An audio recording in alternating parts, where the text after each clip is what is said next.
Hola, hola, estamos comenzando la transmisión de esta primera sesión, esta primera charla del ciclo 2023, así que les doy la bienvenida a todos quienes se vienen sumando. Hola Tiendita, hola Margarita, hola Devenir, Rupestre, Nogales, a todas quienes se van sumando. Hola Lefang, eh, hola Chío, hola Male, hola Lice.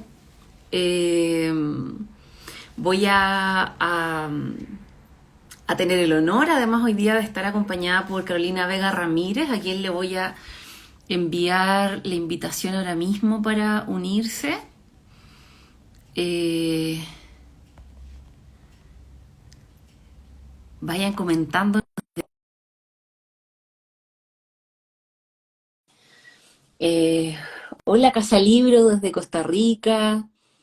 Hola Evelyn de Valdivia. Sí, estamos muy contentas de poder encontrarnos y de abrir este espacio. Nosotros como organización de la escuela nos tomamos un tiempo, tenemos nuestros propios tiempos para sistematizar y madurar también lo que fue el ciclo anterior, por eso nos demoramos también en el inicio de este ciclo. Y contarles un poco, te doy al tiro la bienvenida, Caro. eh, Contarles un poco a todas y todos quienes nos acompañan hoy día que el ciclo de este año tiene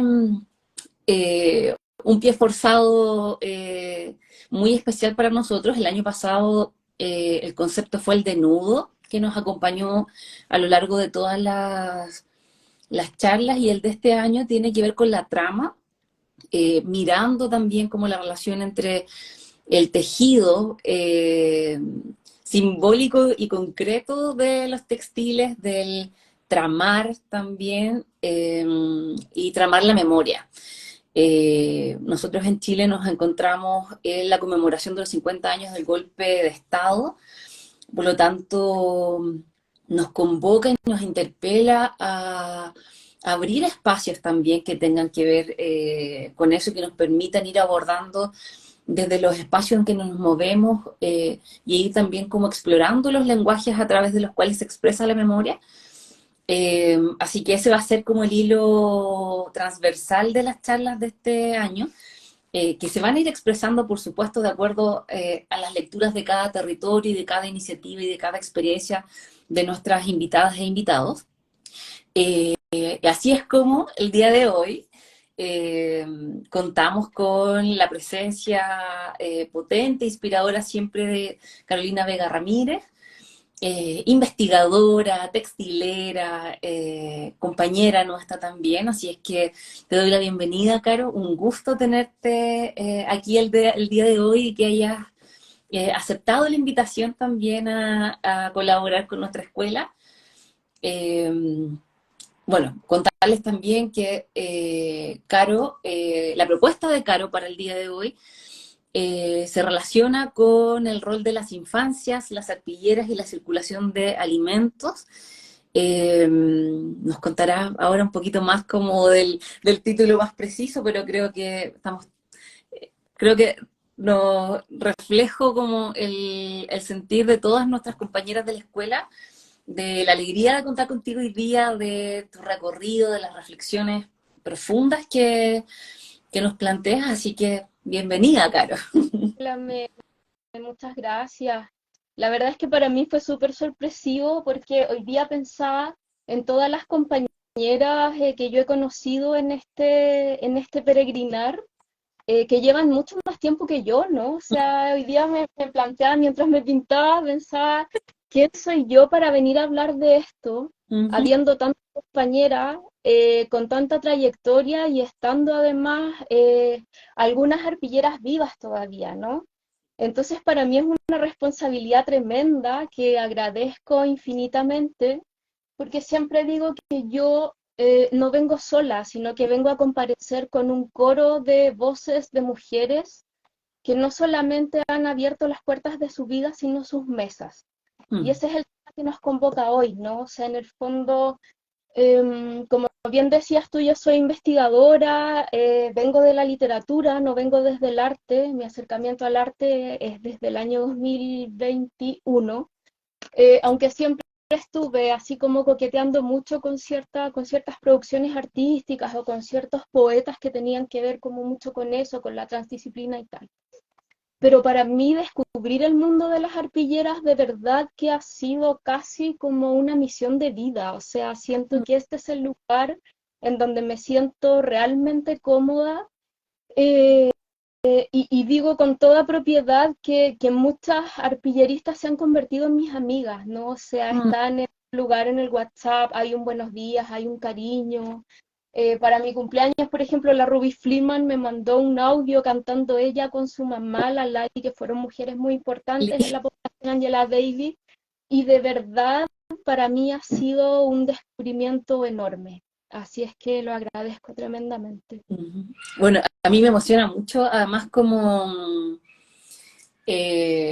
lo explícito de tu posicionamiento al respecto de traer a todas estas compañeras, porque creo que también eh, a nosotras como organización, pero a todas las personas que nos acompañan y que nos han venido siguiendo a lo largo de estos años, es justamente como explicitar la relación que tenemos, como incluso como de ancestralidad, si uno lo quisiera decir, respecto de quienes nos han acompañado, quienes nos han formado y a quienes muchas veces necesitamos traer a la mesa como para visibilizar justamente de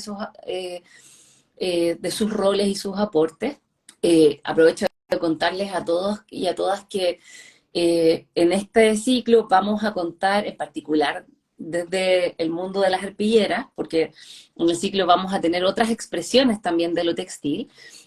Vamos a contar con un par de compañeras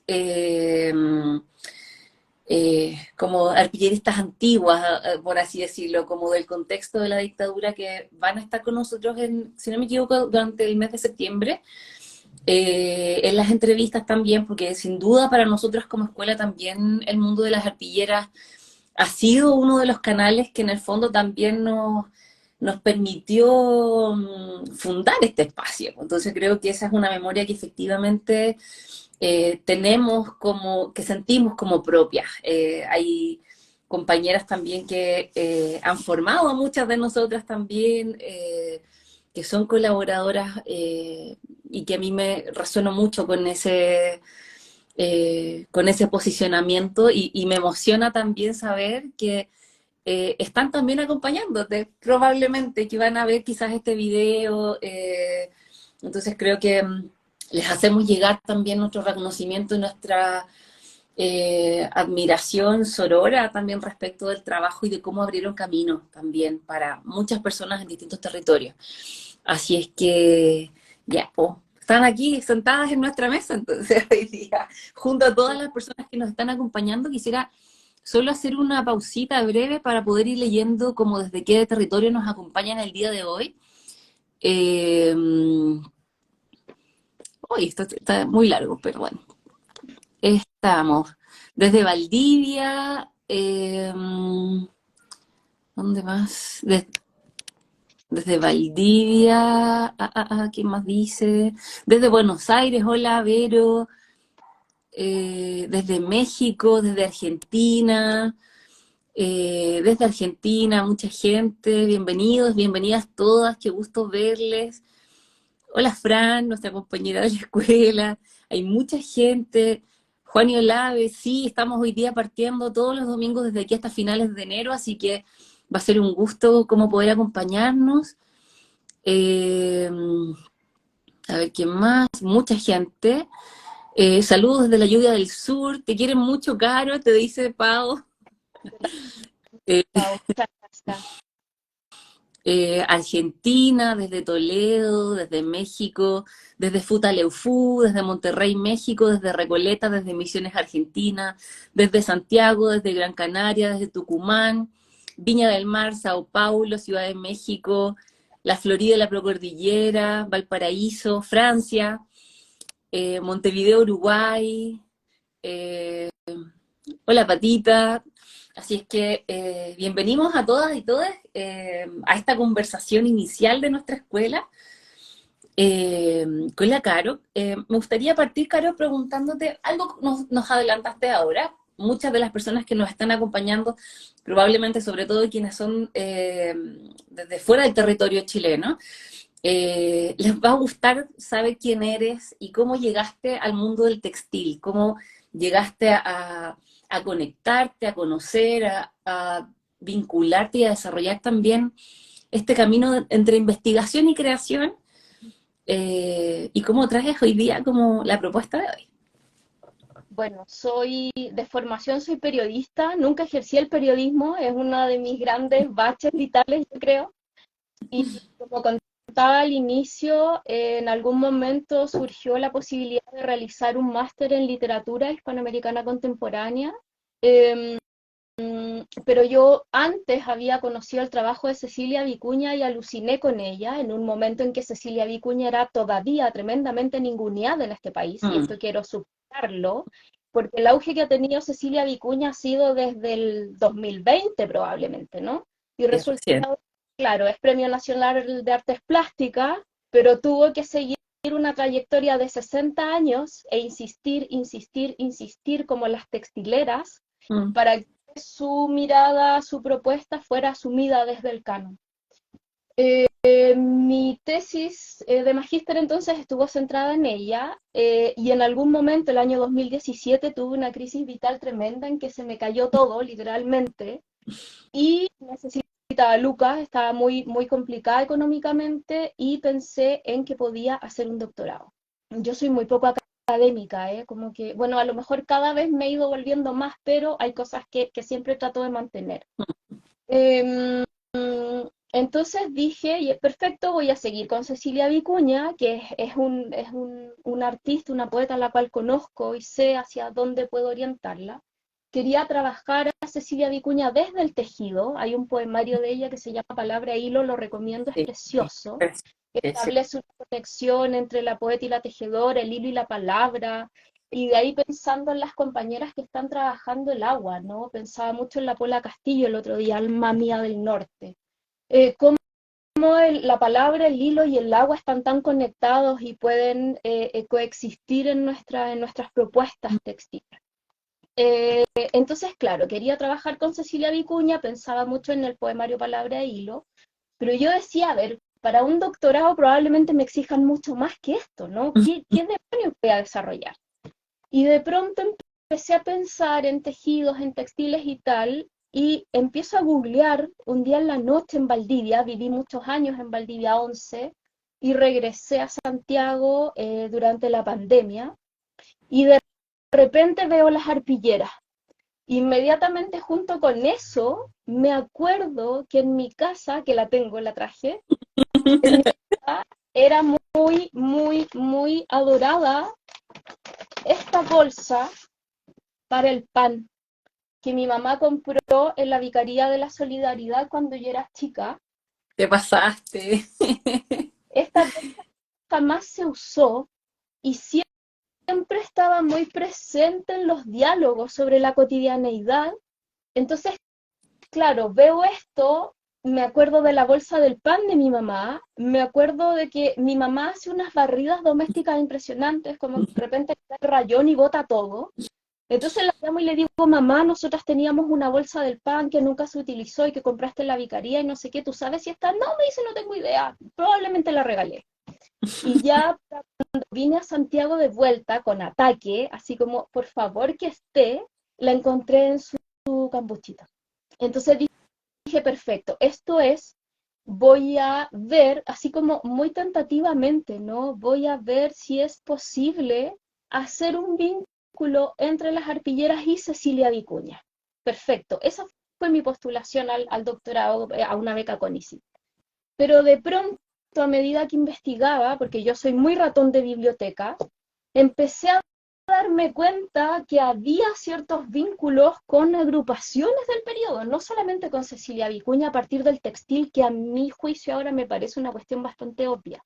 Entonces empecé a notar que en las Yeguas del Apocalipsis, que fue el grupo formado por Pedro Lemebel y Pancho Casas, había un diálogo al menos con la agrupación de familiares de detenidos desaparecidos a través de la Cueca Sola, por ejemplo, y que la Cueca Sola había sido evocada en varias arpilleras, y que Gala Torres, que era artillerista, formó el conjunto folclórico de la agrupación. Había unos cruces ahí, unos ensambles preciosos.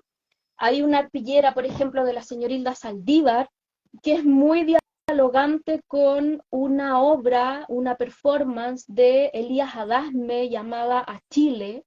Entonces, se cruzaban, ¿no? Y sin embargo, en todas las bibliografías teóricas sobre el periodo, nadie aludía a las arpilleras. Entonces me Mm. pareció que era una vacante muy importante a llenar, sobre todo porque yo soy muy crítica respecto a los espacios de canonización y al elitismo propio del arte.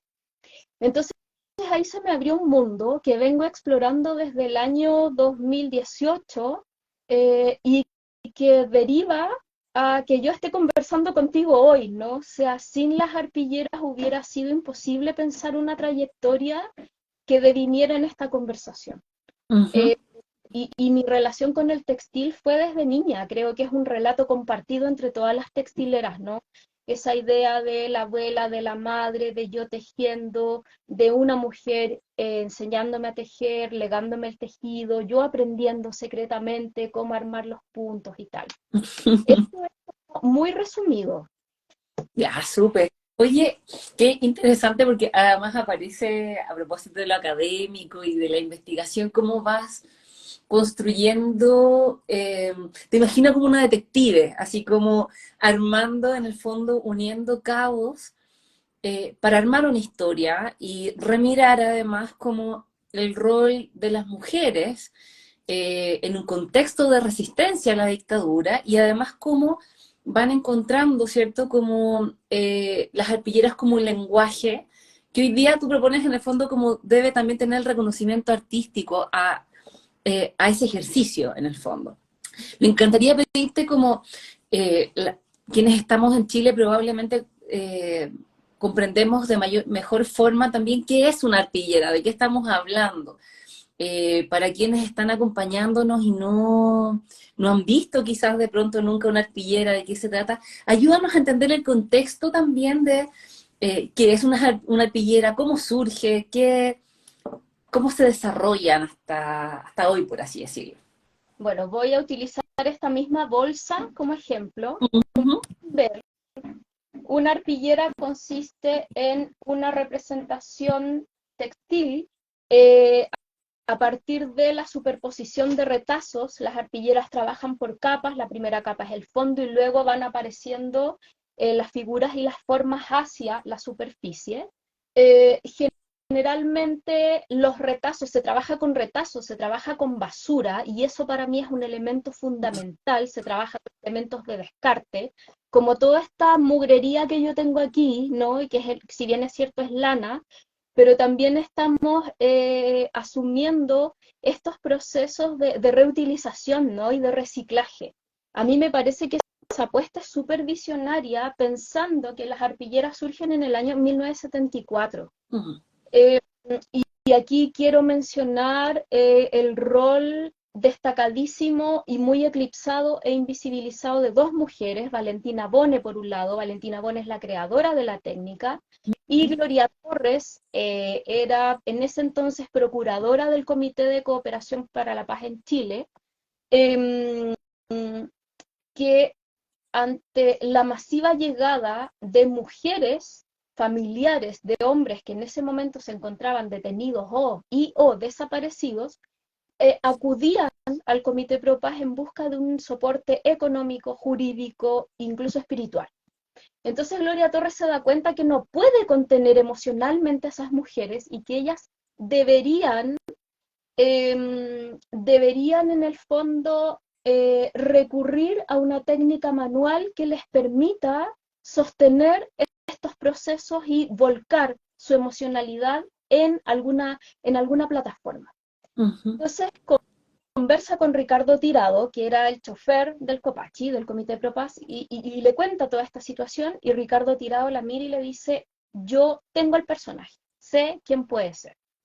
Entonces la lleva a la casa de Valentina Bone. Valentina Bone es escultora. Como bien comentan ahí, la bolsa se ve más como un patchwork que como una arpillera, porque justamente Valentina Bone toma dos técnicas, la mola panameña y el patchwork, que estaban en boga durante el momento, y dice, yo con esto puedo gestionar algo. Entonces empieza a trabajar con las mujeres a propósito de las arpilleras de Violeta Parra que están consultando ahí. A mi juicio, esa vinculación no es directa, no hay un nexo orgánico entre Violeta y las arpilleras, y esto me puede costar un madrazo con otras investigadoras que van a insistir en que sí. Pero a mi juicio, las arpilleras de Violeta están mucho más conectadas con el trabajo previo que hizo Valentina Bone con las arpilleristas, y que consistió literalmente y muy directamente relacionadas con las arpilleras de Violeta en bordado de lanigrafías sobre la trama de Yute. Y me parece muy necesario mencionar aquí que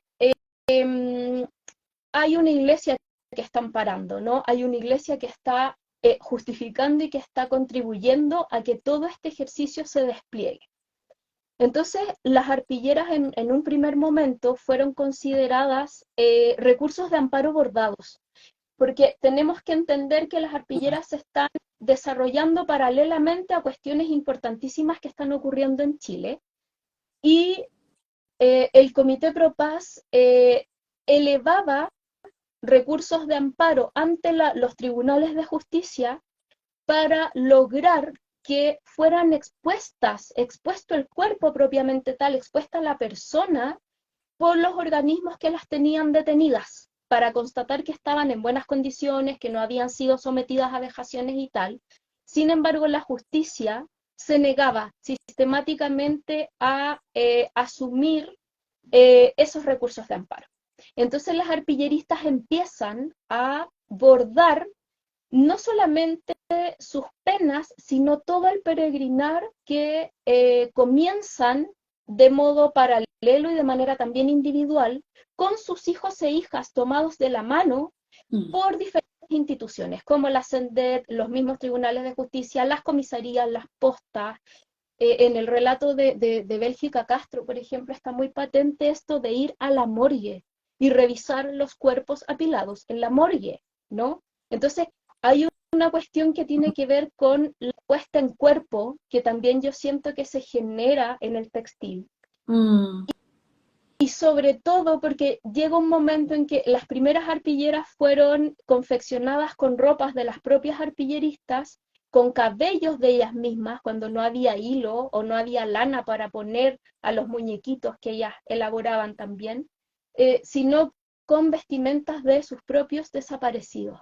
Y esto, a mi juicio, hace patente la ausencia, ¿no? O sea, en el fondo es poder reclamar a partir de esta materialidad que vistió mi hijo, sobre todo, y aquí voy a hablar de hombres porque, contrario a otras dictaduras latinoamericanas, la dictadura cívico-militar en Chile tuvo por misión quebrar a las células de los partidos políticos, que en ese entonces estaban compuestas mayoritariamente por hombres. Y aquí quiero comentar otra cosa, tengo un punteo aquí porque yo soy muy, muy dispersa, entonces necesitaba como llegar a tierra.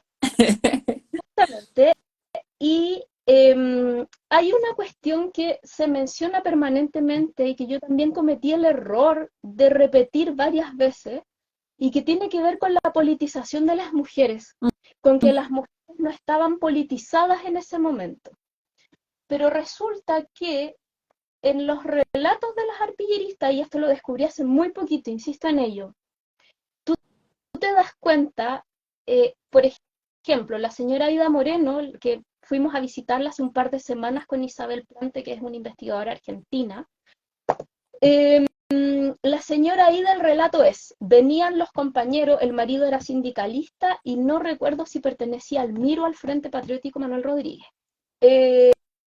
venían los compañeros de mi marido, eran puros hombres, y yo lo único que hacía era sentarme a escuchar haciendo dormir a la guagua. La guagua en Chile es el bebé, ¿no?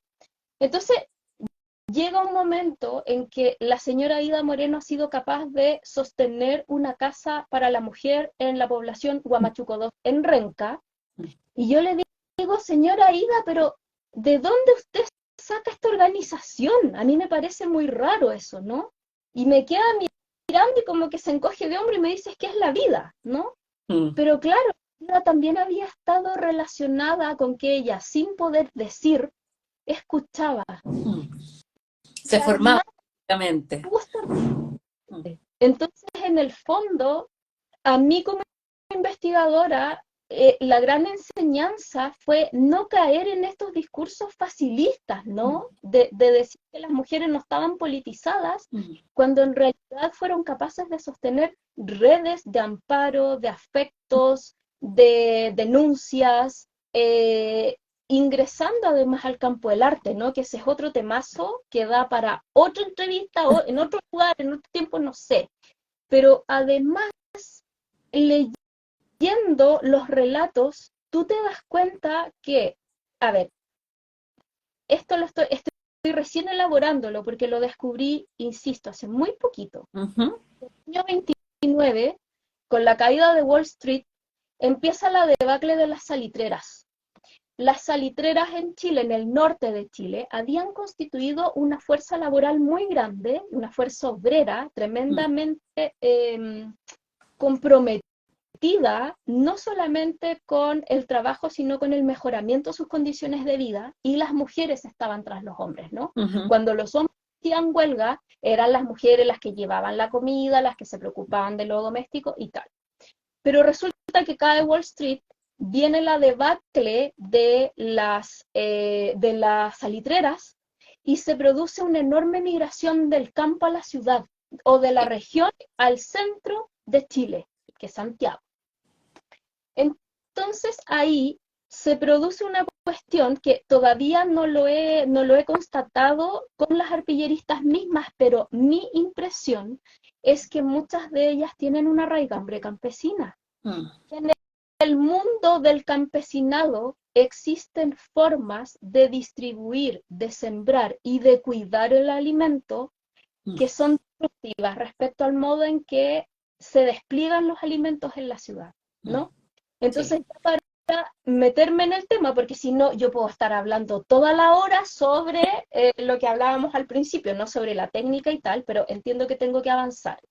Entonces, hay un imaginario, si ustedes revisan arpilleras relativas, por ejemplo, a las ollas comunes, a los comedores infantiles, Sí. eh, o a los comedores populares, está muy patente el horno de barro. Y Sí. uno dice, ¿qué demonios hace un horno de barro aquí si estamos insertas en Santiago? A mi juicio, eso tiene mucho que ver con esto que acabo de explicarles, aunque Mm, no he podido comprobarlo. Pero a mm, mí me parece patente que tanto en Huamachuco 2 como en Lo Hermida, la señora Aida Moreno fabrica el pan en un horno de barro y la señora Tina González fabrica el pan en un horno que no solamente es parte del taller de las arpilleras, sino que replica en su propia casa. mm, Luego, esta migración desde el campo a la ciudad trae aparejado el trabajo con materialidades, ¿no? El barro, la lana, esta cosa de ir moldeando, ¿no? Y de ir conversando, dialogando con la materia noble a mm, partir del trabajo que se hace con ella. Entonces, cuando tú lees libros sobre las formaciones de poblaciones, gracias a la lucha de las pobladoras, por ejemplo, lees testimonios como: mi mamá embarazada de 8 meses no solamente trabajaba en la casa, sino que preparaba el adobe y dejaba el adobe listo para que cuando mi papá llegara del trabajo, cortara los ladrillos y siguiera edificando nuestra casa. mm. Esa de la casa edificada por las propias manos y el orgullo de haber moldeado tu casa tal como moldeaste el horno de barro es muy patente en los relatos de las artilleristas. Mm, Y luego, también derivado a mi juicio de esta migración campesina, el tema de las huertas populares, el tema de constituir a mi comunidad en un vergel, con todo lo que eso implica y con toda la lucha que hay aparejada ahí. Mm. Fui donde la señora Tina González, junto a Isabel Plante. La señora Tina me llevó con mucho orgullo a ver una huerta que tiene en el pasillo de su casa. Y de pronto veo unas cosas rarísimas que son estas. Y le digo, señora Tina, ¿esas flores qué son? No, me dice, son ajíes. Mira, llévate dos y lleva cilantro. No, me corta el cilantro de la mata y me hace oler el cilantro. Estos ajíes, curiosamente, se llaman sombreritos de obispo. Y no puedo dejar de conectar el ají, el alimento y el rol de la iglesia, ¿no? Hay una cosa muy bonita que se empieza a desplegar ahí que tiene mucho que ver con lo simbólico y con el modo en que se han ido tejiendo estas historias. Sí. No Sí, sé si bien. respondí, ya me olvidé de la primera pregunta, Meme. Ya como que Ya, estoy no, sí, fue cómo llegaste, cómo te metiste a la investigación de las arpilleras y todo.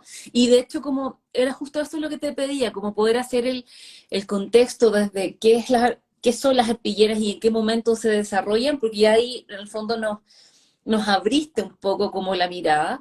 Y me emociona profundamente ir viendo también cómo aparece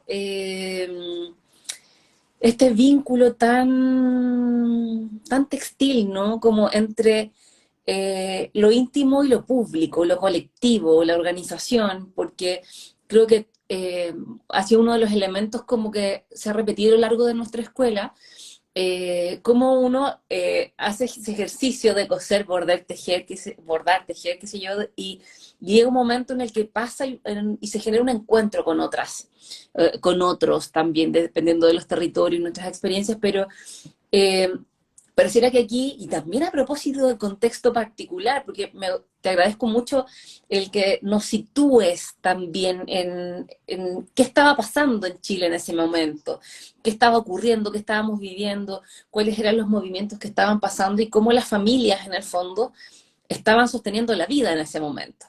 Y esta hebra que tú tomas de mirar qué pasa como con la producción de alimentos mientras está ocurriendo todo esto me parece profunda, como sensible, porque tiene que ver efectivamente con sostener la vida en conjunto. y sabes que ayer también me pareció muy, muy patente. Eh, Leía un testimonio de un par de prisioneros políticos, hombres, que hablaban siempre del quiebre de la moral, ¿no? A partir de la tortura o del hecho de dejarlos desempleados o de, no sé, separarlos de sus mujeres y tal. Em, pero siempre desde el yo, ¿no? Yo siempre me sentí de este modo, yo incurrí en tal situación, yo. En cambio, tú lees los pocos testimonios, y esto también quiero subrayarlo, porque de prisión política femenina hay muy pocos estudios, muy pocos. Es como si las mujeres hubieran sido borradas de esta historia, ¿no? Y es muy raro porque estamos conmemorando los 50 años del golpe, y claro, en estos momentos estamos accediendo a una efervescencia de la labor de las mujeres y tal, pero yo digo, ¿qué va a pasar el 2024, ponte tú? ¿Qué va a pasar con las mujeres? ¿Cómo nos hacemos cargo de esto que estamos destapando en estos momentos y que probablemente va a tener sus consecuencias después? Pero ese es otro tema. El asunto es que tú lees testimonios de prisioneras políticas mujeres y el discurso siempre es, nos cuidábamos entre todas. Cuando una compañera venía saliente de tortura, le proveíamos nuestras frazadas Mm, y íbamos a alimentarla. Entonces, eso te permite entender muy patentemente cuáles son las dimensiones por las cuales estamos circulando y mm. cuál va a ser el vínculo entre lo íntimo y lo público en el caso de las mujeres. Ahora, respecto a la contextualización, a mí me parece súper importante también mencionar otra cosa, que probablemente a las textileras que nos están viendo les va a generar una serie de recuerdos, y tiene que ver con este imaginario. En el año 66, la empresa danesa Dansk comienza a producir cajas metálicas para envolver sus galletas. Previamente las galletas se vendían o a granel o envueltitas en papel craft, como el papel que mostré yo al inicio, ¿no? El papel donde venía la bolsa del pan que mi mamá compró en la vicaría. Pero en el año 66 esta empresa tiene una idea notable porque pone a circular sus galletas tradicionales danesas, ¿no? Muy vinculadas a la mantequilla, pero también, ojo, al imaginario del trigo, ¿no? Y aquí quiero vincularlo con el pan después. Entonces empiezan a circular las cajas son tremendamente codiciadas porque son muy lindas, representan una novedad, pero resulta que las mujeres empiezan a convertir estas cajas en costureros. Pero es una cuestión que tiene que ver primero con convertir este elemento de lata en algo útil. Vuelvo a la idea de las arpilleras, ¿no? Trabajar con lo que hay, reciclar, reutilizar y tal. Y no solo eso, esta caja tú la abres y se convierte en un mundo para las textileras, ¿no? O sea, en nuestro imaginario, yo creo que no hay ninguna que no tenga una caja metálica entre sus artículos de costura, ¿no? Pero lo más hermoso de esto es que esta caja también está vinculada al alimento, ¿no? Vienen galletas. Sin olvidar además que la cultura chilena está muy vinculada a acariciar a través de la comida. Entonces, a mí me hace pleno Muy sentido la circulación de esta caja en vinculación con los alimentos y el textil. Ese era otro de los elementos que no podía dejar de lado. Y creo que una de las últimas injerencias está dada por el imaginario perdido respecto a la unidad popular. Ahí mm, están diciendo que en Brasil pasó lo mismo con las cajas. Yo entiendo que en toda América Latina se produjo este fenómeno también. Y por supuesto en Europa. Hay alguien que no logra escuchar, pero no es culpa nuestra porque yo entiendo que estamos saliendo a todo el mundo sin ningún problema. En México también, ¿no? Entonces, luego hay que tener muy presente el imaginario que traen las mujeres desde la unidad popular a partir de la implementación de una medida fundamental que fue el medio litro de leche. oh, El medio de leche correspondió a la medida número 15 del gobierno de Allende y consistió en el acceso universal y democrático a medio litro de leche al día por parte de cada niño, niña menor de 15 años, embarazadas y nodrizas.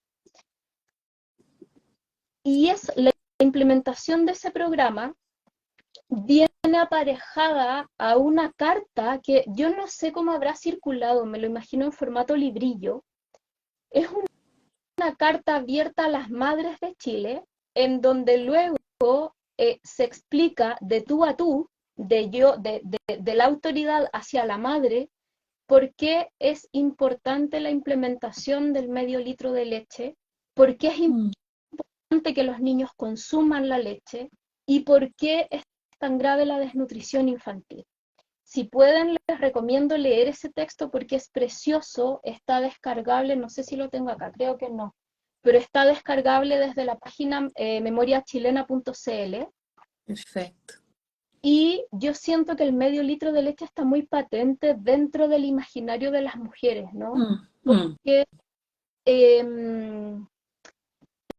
va a ser muy patente en algunas arpilleras. Pienso en un textil que confeccionaron Cecilia Valdés y Silvia Zamora en el exilio, en donde está claramente signado el medio litro de leche en una pizarra. El escenario hay dos mujeres adultas con una especie de delantal. Yo asumo que ellas son educadoras o parvularias, y hay dos niñas sentadas en una banca con un vaso blanco. Y las mujeres a su vez traen contenedores blancos y en la ujú. pizarra está escrito medio litro de leche y el nombre de Salvador Allende. Y luego nos encontramos con arpilleras que han sido divididas, está el paño, ha sido dividido en dos. En uno de los cuadros aparece la fecha 1970 una olla abierta bajo un fogón y niños y niñas esperando, ¿no? Y luego, en la contraparte, digamos, una olla cerrada, el fogón apagado y la olla tachada con una X. No hay leche en el 73. Entonces, va a haber un diálogo porque además tenemos que entender que la Unidad Popular eh, tuvo una didáctica y tuvo una voluntad Mm, pedagógica muy importante. O sea, tú lees esa carta abierta a las madres de Chile y entiendes que había mujeres pobladoras que quizá tenían muy bajos índices de escolaridad, mm, pero se les explicaba de manera muy didáctica qué era que los hijos estuvieran desnutridos, cómo se veía un niño desnutrido, para que ellas pudieran advertir si sus propios hijos estaban en condiciones de desnutrición como para poder tomar alguna medida al respecto. Luego la leche es mencionada como un precioso alimento, ¿no? Hay una poética y hay una mm, cosa que es muy envolvente. Luego mm. es una carta que circula gracias a las ediciones, creo que de la U de Chile, la Universidad de Chile, y eso también da cuenta de una voluntad institucional universitaria, ¿no? Claro Y que al sí. reverso, en la contraportada, se agradece al médico y al profesor encargados de redactar la carta. Entonces, hay una voluntad que está vinculada a la salud pública y a la educación, Mm, que es algo que las arpilleristas van a mantener muy patente. En algún momento yo entrevisto a Laurita Silva López, que fue arpillerista en el taller Tray Tray en Los Sierra, acá en la actual comuna de Los Espejos, mm, y ella dice, para nosotras era importante que los alimentos no solamente llenaran las pancitas, sino que nutrieran a los niños y niñas. Y eso es una paráfrasis, es una referencia casi directa a la carta que yo releí hace unos mm. días atrás para poder conversar con ustedes hoy. Entonces me parece impresionante esa gestión y esa pedagogía y esa didáctica que siguen presentes en las mujeres de los estratos populares que vivieron durante la época. Sí. Gloria González comenta, habían clases para nuestras madres en INACAP y en el consultorio, los médicos enseñaban. Por supuesto, y había ciertas cuestiones que tenían que ver con la higiene. En la Mm, misma carta tú te das cuenta que se le dice a las madres, mire, un mito es que la leche produce indigestión. Y este es un mito porque en realidad si usted tiene lavados correctamente los utensilios y hierve la leche previamente, la leche no tendría por qué producir daño al estómago de su hijo. Entonces había toda una cuestión que tenía que ver con entregar las herramientas, ¿no? mm. Si yo voy a implementar un programa, no te escucho, meme, Hacer accesible el conocimiento, te por digo. supuesto, y que la gente entienda por qué, ¿no? O sea, si voy a implementar un programa y si te estoy proponiendo a ti, si estoy proponiendo a tu disposición medio litro de leche para tus hijos, quiero que entiendas por qué, ¿no? O sea, no es llegar a implementar y que ustedes acatan y se las arreglan como pueden y si quieren tomar leche, si no, no, total, hay mil Mm, esperanzas. No, tiene que ver con que en el fondo eh, hay una voluntad de construir un país, ¿no? Y la construcción de ese país tiene que ver con asumir eh, que los niños y niñas tienen que crecer sanos mental y mm. físicamente, ¿no? Abordando ambas dimensiones. Sí, sí. Aparece ahí como la noción de niño o de infancia en el fondo, que también viene a ser diferente o más explícita a propósito de qué requiere. Y también como es bonito porque aparece de nuevo como la mirada de todos en ese rol, po, de la educación, como cuál es el rol de las madres, de las familias, el rol del Estado, de la comunidad, en torno a cómo juntos, en el fondo, generamos las condiciones para que los niños y las niñas salgan de la desnutrición. ¿Y cómo vas mirando? porque lo que nos estás contando trae como todo el análisis historiográfico de lo que tú has mirado tangiblemente, además, no solo como en los textos, sino que además en las arpilleras mismas. El otro día eh, conversamos un poco y me contabas cómo esas cosas, esa forma de relacionarse aparece hoy en día todavía en los grupos de textileras y en los grupos de arpilleristas. ¿Cómo, cuéntanos un poco más de eso? ¿Cómo lo constatas? ¿Qué te pasa cuando aparece esta relación? Bueno, yo por mi formación periodística inicial te contaba que me tocó hacer muchas entrevistas a distintas personas, pero en ningún lugar se abrió la mesa como me la abrieron las arpilleristas. Creo que esa es una primera cosa y que tiene que ver con haber pasado hambre y con no querer que nadie tenga hambre nunca más, ¿no? Cuando una mujer tiene hambre y pasa pellejería y me acuerdo mucho el relato de la señora Aida Moreno, insisto, en Huamachuco 2. Para ella fue muy patente y hasta el día de hoy, ¿no? Han pasado 50 años y ella sigue contando, nos contó 2 veces, a mí y a Isabel Plante, que una de sus compañeras arpilleristas llegó al punto de compartir el diazepam con sus hijos para que no le pidieran más comida. Es así de cruel, ¿no? Entonces, siento que desde las mujeres, desde la gestión femenina, cuando tú has pasado hambre, no quieres que nadie más vuelva a pasar por ello. Mm. Por lo tanto, unas preocupaciones fundamentales van a estar signadas en el alimento.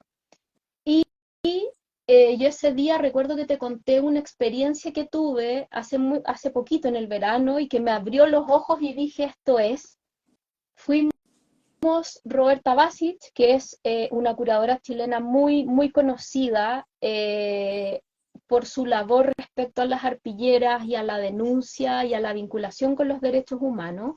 Ella es la creadora de la página Conflict Textiles, que de algún modo, a partir de la experiencia chilena, ha ido indagando en torno a otras arpilleras producidas por mujeres alrededor del mundo, ¿no?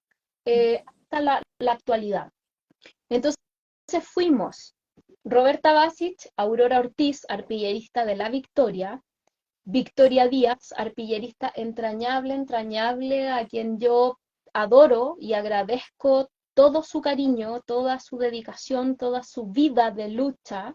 Eh, Victoria fue arpillerista de la agrupación de detenidos desaparecidos y es una de las pocas que sobreviven. Yo creo que eso hay que subrayarlo, porque la mayoría de las arpilleristas pertenecientes a esa agrupación murieron sin saber dónde estaban sus seres queridos. Y resulta que ahora estamos conmemorando los 50 años y yo me pregunto qué demonio estamos conmemorando, además del golpe, si no hay Mm. respuesta. No hay respuesta para esas mujeres. Pero eso es harina de otro costal eh, y me puede comprometer a mí, insisto, con instituciones y tal. El asunto es que viajamos Roberta Basic, Aurora Ortiz, Victoria Díaz y yo a Ecoleti, que es una organización que funciona en San Bernardo, reciclando ropa de mezclilla y enseñándoles a las mujeres el oficio de la costura para revertir, para entregarles herramientas para poder revertir la violencia doméstica. Entonces, llegamos allá, había un almuerzo en una mesa como la del T-Club, porque en ese espacio les proveen de almuerzo a muchas mujeres y a sus hijos. Y en algún momento Roberta me pide pan y yo le voy a tomar la panera y me dice, no, no, no, no, no, con la manito nomás. Y en ese gesto tú te das cuenta, tomando en cuenta además todos los relatos pandémicos, ¿no? De la higiene, del tema de no entrar en contacto físico, como de que el otro casi te va a contagiar y te va a matar y es el enemigo, esa idea del enemigo interno, ¿no? Que está muy, muy presente en el discurso chileno todavía, junto con el blanqueamiento de Chile, que nos permite en estos momentos conmemorar los 50 años, considerando una democracia en la medida de lo posible. Mm.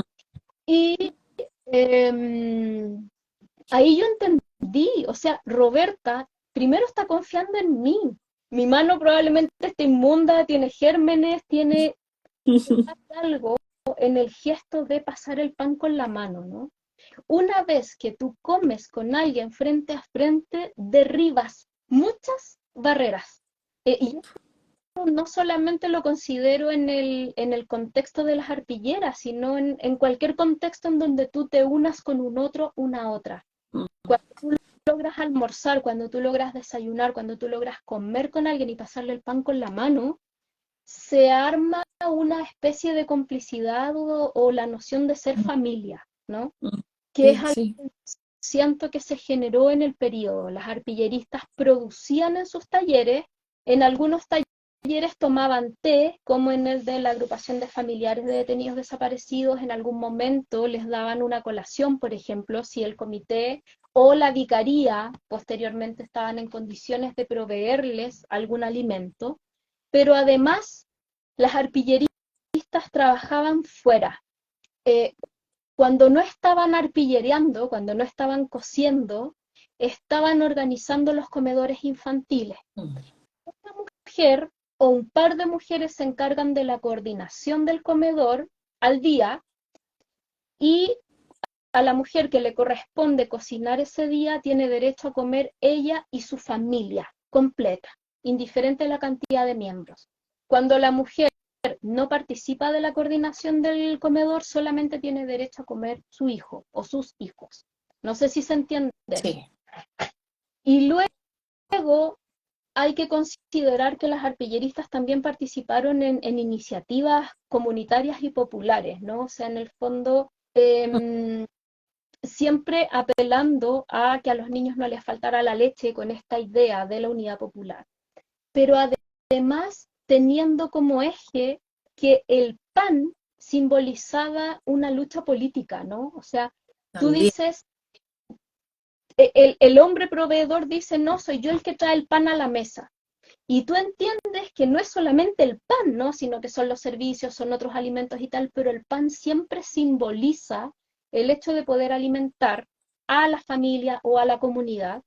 Y luego el pan, el trigo, tiene una dimensión crística que estuvo muy presente y muy patente en los relatos de visión política, y ahí recomiendo muchísimo un texto de Jorge Montealegre, Frazadas del Estadio Nacional, en donde él cuenta cómo el pan se convertía en una suerte de hostia para realizar las misas, incluso donde participaban hombres que eran ateos. Como que llega un momento en que el pan congrega, el pan une, el pan tiene que ver con esta mirada sacrificial también, ¿no? Mm. Y aquí quiero mencionar uno de los tapices que conforman el Vía Crucis. Nuestro Vía Crucis es considerada la primera arpillera de denuncia en Chile y surge a partir de la negación sistemática de los recursos de amparo, como yo les comentaba en un inicio. Nuestro Vía Crucis está compuesto por 14 arpilleras, cada una confeccionada por un arpillerista, de las cuales solo se ha asignado autoría de Filma Canales e Irma Silva de Miller. Y yo me pregunto, ¿dónde están esas otras 12 personas intervinientes? Hubo 12 otras mujeres que bordaron y sin embargo entendemos la autoría de 2. Eso tampoco puede seguir pasando. Mm. Institucionalmente, no al lugar. Bueno, al margen de eso, en uno de los tapices no venía preparada para esto, no sé si se irá a notar, pero voy a buscarla. En uno de los tapices, a mí me parece súper patente que una de las arpilleristas que, insisto, era integrante de la agrupación de familiares de detenidos desaparecidos, el cuadro está representado por la lucha de una mujer con su suegra y con su madre por una marraqueta. Entonces, una le dice a la otra, este pan es mío, no le rebate la otra, es mío. Entonces, me parece súper importante e intenso el modo en que estas mujeres, o esa mujer específica, eh, mostró esta problemática en ese tapiz, ¿no? en ese tapiz estaba dedicado más al tema judicial y a la búsqueda que ellas sostenían. No lo encuentro. Esto es ley de Murphy, no lo encuentro, pero si ustedes van a la página del Museo de la Memoria y los Derechos Humanos, y acá está. No creo que se vea, pero es esa. No sé si se ve algo. Ahí Ah, perfecto. es Sí. peleando por la marraqueta, ¿no? Ujú. Entonces, Marraqueta, tipo de pan en Chile, a propósito. y es uno de los panes más codiciados, ¿no? Esa marraqueta crujiente. Y a mí me parece muy simbólico que para la propaganda del no, uno de los spots más bullados o más difundidos fuera el de la señora Yolita.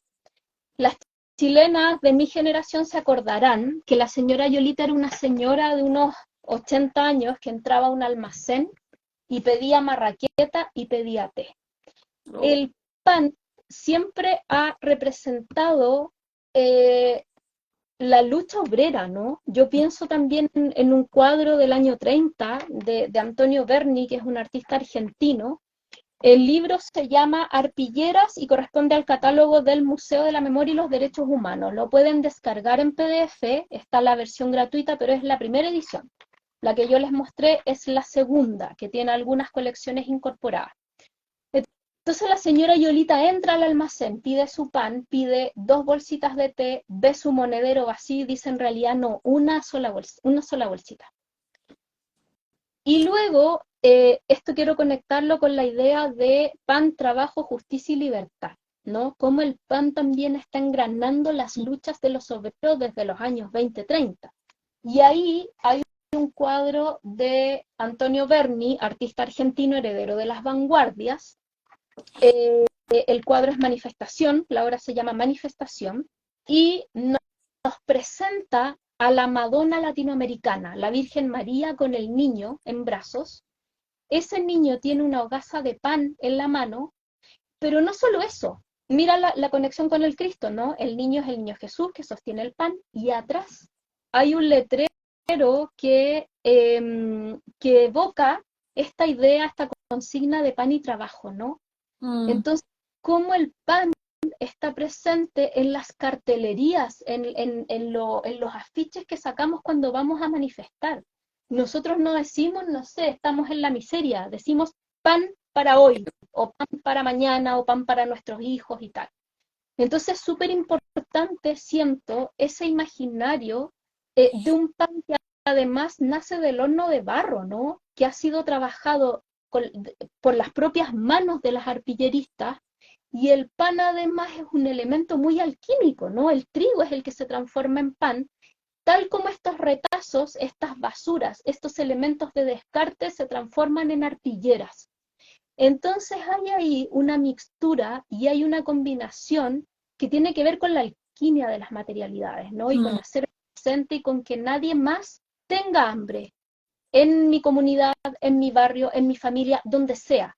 Pero a mí me interesa mirar más allá, ¿no? No solamente me importa mi pellejo y el de mis críos, sino que me interesa que el resto de los niños también tengan acceso. Mm. Y eso es profundamente, es un posicionamiento profundamente político de las mujeres en los territorios, en el fondo, y que eh, es conmovedor y doloroso también, como yo creo que eso es si bien lo reconocemos y lo tenemos en la memoria quienes vivimos en Chile a propósito de la dictadura, creo que en Latinoamérica hay un compartir ese rol o esa posición a propósito de el rol comunitario de las mujeres en la alimentación. Estoy pensando en las mujeres en México que van a repartir las bolsas de comida cuando pasan los trenes, por ejemplo, cuando la gente va huyendo, por ejemplo. Creo que las ollas comunes, que lo acabamos de vivir también en el 2019 a propósito de la revuelta, es una forma de encontrarnos y de cuidarnos colectivamente que surge espontáneamente desde nuestra memoria, desde nuestros quehaceres. Y a propósito de, de este vínculo que haces también, las arpilleras no dejan de desarrollarse post-dictadura. Las jóvenes, las mayores también, han continuado como con la utilización de ese lenguaje en el fondo para poder seguir denunciando y seguir en el fondo problematizando la situación de la vida comunitaria, de la vida íntima. Me parece súper potente también como, a propósito de lo que tú decías, como de yo nunca vengo sola, como efectivamente las compañeras artilleristas siguen acompañándonos hasta estas luchas. A propósito, ya estamos por cerrar, pero quiero invitarles a seguir a la Caro en su cuenta. Si tienen la posibilidad, vean los últimos videos que ha compartido, porque creo que hay un trabajo tuyo, Caro, ahí como de poder transmitir justamente esta herencia y esta posición de ser puente como eh, con la contingencia actual en el fondo y cómo los textiles y las maestras también siguen en el fondo teniendo una voz a través de las arpilleras y creo que les recomiendo el trabajo súper sensible, así que les dejo invitadas a seguir a la Caro. Gracias. Para ir cerrando, Caro, ¿hay alguna idea, conclusión que sientas que quieres reforzar o que te gustaría no dejar en el tintero a propósito de todo lo que has compartido con nosotros el día de hoy? Chuta, son muchas las ideas, pero está patente esa cosa como de vivir como en el día de la marmota, ¿no? Como de que la historia de Chile se te repite y se te repite y se te repite. Y algo que aprendí hace muy poquito, hoy día vengo con cosas renovadísimas, como que muy frescas además en mi retina, en mis reflexiones. Yo soy muy política, no sé si quedó claro en esta entrevista, pero mi posicionamiento es... eh, hace, yo creo que un mes, en julio estuve participando de un taller gratuito ofrecido por Niño Proletario con la generosidad de Jorge Díaz, que es biólogo transfeminista. Y ese taller estaba vinculado a cómo crear metáforas literarias, no, mentira, cómo crear poesía con las metáforas de la biología. Y ahí Jorge explicaba que dentro de la biología, que es una disciplina totalmente ajena a mí, o sea, yo jamás podría desempeñarme en algo como ello, pero Jorge aterrizó eso y nos explicaba que en la biología valen mucho más y son mucho más patentes en el tiempo e influyentes dentro de el contexto aquellas insistencias, esos actos que son persistentes en el tiempo, aquellos actos como de hormiguita, ¿no? La hormiguita trabaja incansablemente día y noche por su alimento a propósito de la miga de pan. Eh, y las textileras estamos cosiendo, cosiendo, cosiendo. El movimiento de la aguja es un movimiento mecánico, mecánico y repetido. Eh, y que esos actos que son muy pequeños, que son casi imperceptibles, pero que están permanentemente en el cotidiano, son los que generan reales cambios. No así esos acontecimientos caracterizados por una explosión y donde pareciera que todo va a cambiar y tú dices, ¡ay, qué impresionante! ¿Qué es lo que nos sucedió con el estallido social chileno, ¿no? El estallido social chileno, a las pelotudas, y lo digo con toda propiedad, nos hizo creer que todo iba a cambiar, que éramos un país distinto, que estábamos todas en la misma, pero resulta que el impulso nos duró poquísimo. Sí. ¿Qué quiero mostrar con esto? Que las textileras generalmente cosemos en lo íntimo y con nuestras comunidades. Y porfiamos, y porfiamos, y porfiamos. Somos tremendamente obcecadas, ¿no? Así como con esta insistencia del textil. Y yo siento, a modo personal, que va a llegar un momento en que nadie, nadie, nadie va a poder parar este movimiento porque somos muchas mujeres insistiendo, somos muchas hormigas trabajando ahí, pareciera que nunca vamos a ser valoradas, que nuestro trabajo nunca se va a ver, o se va a ver en la conmemoración de los 50 años. Pero reitero mi pregunta, ¿qué va a pasar de ahí para adelante? ¿No? Sí. el tema es que, como decía Van Hellman, poeta argentino, hay que aprender a resistir, ni a irse ni a quedarse, a resistir.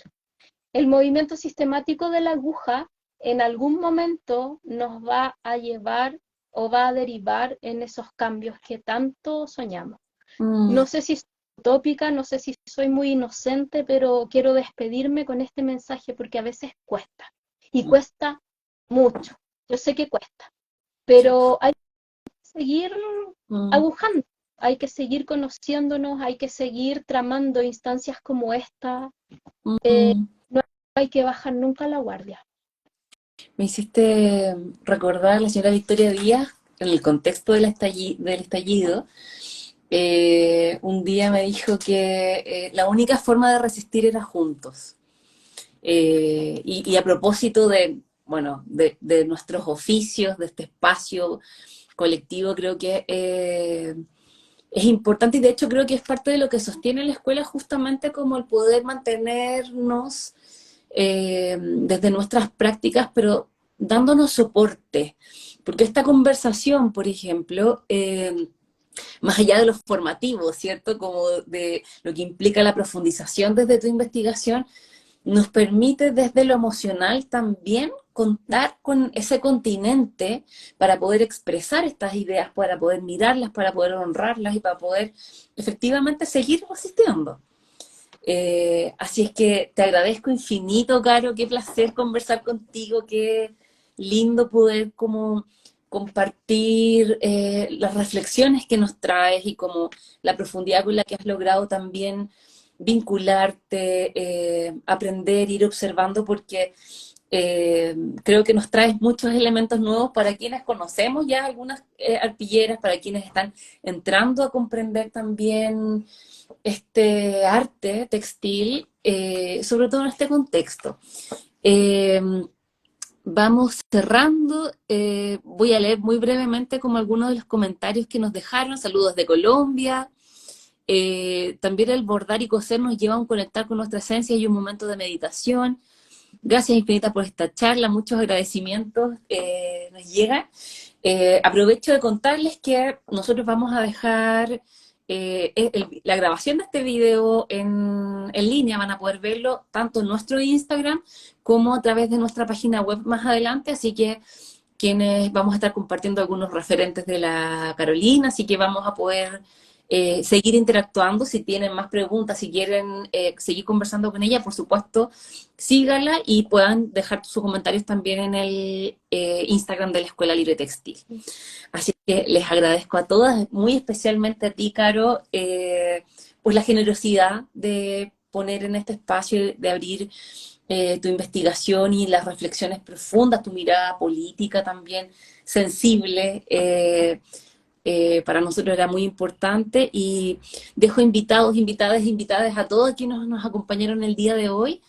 Les recuerdo que todos los domingos de aquí hasta finales de enero vamos a tener distintas charlas, distintas propuestas, así es que durante esta semana ya vamos a comenzar con la difusión de las siguientes para que se mantengan conectados. También la vamos a subir a YouTube, van a estar en todas nuestras plataformas, así que van a poder acceder en el fondo a las conversaciones en todos nuestros canales.